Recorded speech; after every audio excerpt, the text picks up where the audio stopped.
pretty nice having someone sort out our food and lodging for us, huh? But is this really the flagship's best room? It's pretty big, make no mistake, but it looks a little worn out, right? Though, to be perfectly honest, that feels right at home with everything else we've seen of Nasha Town. You mean it's got something to do with Krai's history? Oh, that makes sense. But what exactly was this calamity?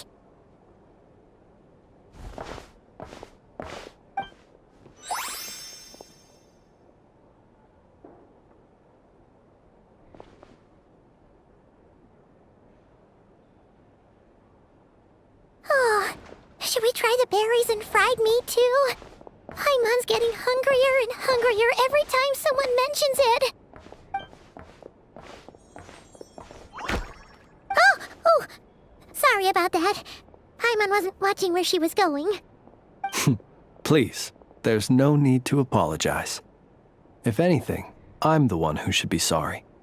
Clearly, I shouldn't have gotten lost in my thoughts in the middle of a hallway. Wait a sec. Are you staying in the room next to ours? Ah, quite the perceptive one, I see. First things first, allow me to introduce myself. My name is Kirill Chudamirovich Flins, but please, just call me Flins. Whoa, that's an impressively long name for sure. Ah, is that so? Names like mine ought to have been fairly common in Snezhnaya, at least in the past. Would I be correct then to assume that the two of you are travelers in this land? Yep, you sure would be. Paimon is Paimon, and this is the Traveler. We've been to a bunch of nations already, but we only just arrived in Krai today. What a rare honor it is to meet such worldly travelers. Are you here for travel too? If only I had the time to spare. No, I'm just staying the night. Oh, so you're here for business? That's certainly one way to put it. I'm a ratnik of Krai, normally stationed near the burial grounds to the north. My sole cause for being here today was to repair this lantern of mine.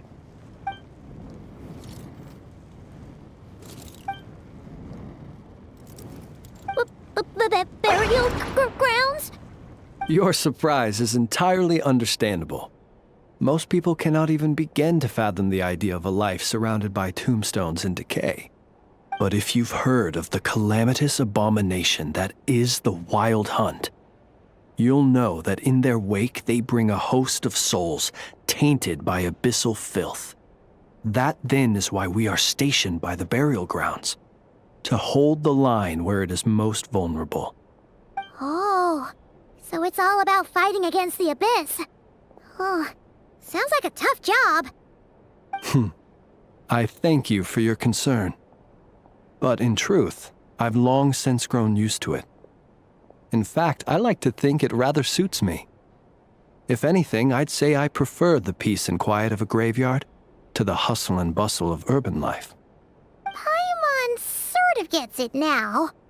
But even so, she is still pretty sure she could never get used to living in a graveyard herself. For one thing, she'd be too scared to fall asleep at night. Oh, I assure you, there's no need to worry on that account. The kind of ghosts you find in cemeteries aren't too big on talking.